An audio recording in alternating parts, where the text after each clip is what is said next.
وہ لڑکا مدثر نام کا رانچی میں شہید ہوا، گولی لگنے سے اس کی ماں نے کیا کہا؟ ماں روئی نہیں۔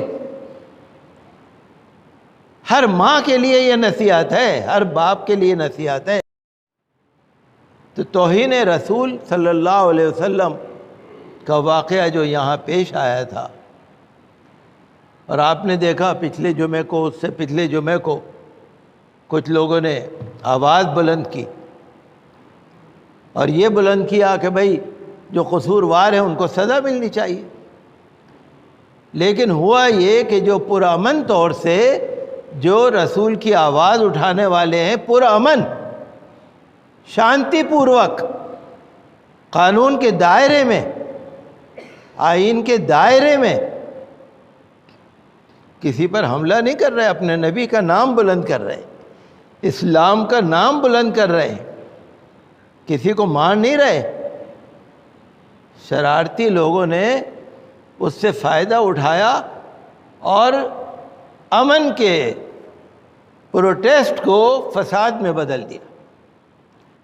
جو لوگ جا رہے تھے وہاں کسی نے اوپر سے گولی چلا دی، اخباروں میں سب آتا ہے، اردو اخبار میں سب آتا ہے کہ جب مسجد سے نکل کر رانچی میں لوگ جا رہے تھے، لڑکے جا رہے تھے، مسلمان جا رہے تھے، تو برابر میں کوئی دوسرے دھرم کا کچھ تھا وہاں پر، انہوں نے اوپر سے گولی چلائی۔ میں نے اردو کے اخبار میں پڑھا، انکوائری بیٹھی بھی ہے، وہ الگ بات۔ تو جب وہ لڑکا مدثر نام کا رانچی میں شہید ہوا، گولی لگنے سے اس کی ماں نے کیا کہا؟ ماں روئی نہیں۔ ہر ماں کے لیے یہ نصیحت ہے، ہر باپ کے لیے نصیحت ہے۔ ماں روئی نہیں، اکلوتا بیٹا، 15-16 سال کا اکلوتا بیٹا، نہ بھائی نہ بہن،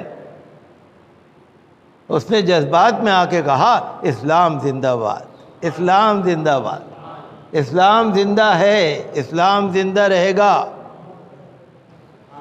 دل میں نے سوچا واقعی اللہ تعالیٰ جب ماں کو کسی کو صبر دے دیتا ہے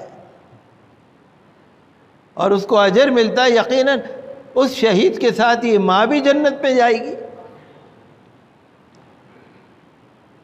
تو افسوس کا مقام تو ہے، لیکن دین کے راہ میں عقائد و جاں صلی اللہ علیہ وسلم کے نام پر اگر دین کی حفاظت میں، ناموس رسالت کی حفاظت میں اگر کوئی نکلتا ہے، حالانکہ میں یہ نہیں کہوں گا کہ کوئی نکلے، قانون کے دائرے میں پرمیشن لے کر پروٹیسٹ کرنا چاہیے، ایسے ہی کسی کو نہیں نکلنا چاہیے، ایسے ہی قانون کو اپنے ہاتھ میں نہیں لینا چاہیے، چونکہ حالات کو خراب کرنے کے لیے نا لوگ تیار رہتے، پلاننگ کر کے رکھتے ہیں۔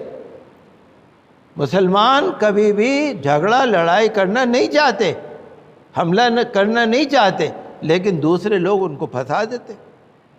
خالی جوش سے کام نہیں بنے گا، ٹھیک ہے، یہ تو دیکھیے حق کی لڑائی ہے، حق کی لڑائی میں ہم پیچھے نہیں، کوئی پیچھے نہیں، طریقہ ہونا چاہیے، قانون کے دائرے میں ہو، سنویدھان کے دائرے میں ہو، پرمیشن کے ساتھ ہو، ایک طریقہ نہیں 10 طریقے۔ اگر کسی سمودائے وشیش پر اگر ظلم ہو رہا ہے تو انصاف کی آواز اٹھانا وہ ضروری ہے۔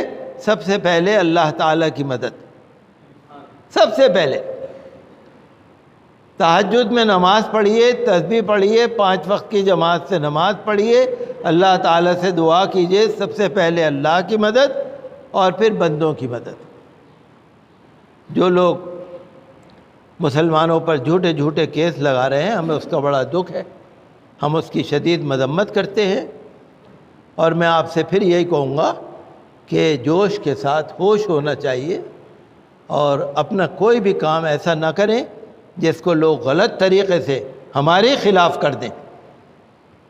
رانچی میں جو 2 نوجوان شہید ہوئے، ہمارا مطالبہ ہے کہ ان کی برابر انکوائری ہو، وہ نوجوان کس کی گولی سے شہید ہوئے ہیں اس کی انکوائری ہو، جو قصوروار ہیں ان کو سزا دی جائے، اور جن مسلمانوں کے اوپر جھوٹے جھوٹے کیس لگائے جا رہے ہیں وہ واپس لیے جائیں، اور جہاں ظلم کر کے مکان گرائے گئے ہیں، حکومت جس نے بھی گرائے ہیں، پرشاسن نے، وہ دوبارہ سے بنوا کے دے، معاوضہ دے۔ سرکار کو بھی یہی فیصلہ کرنا چاہیے۔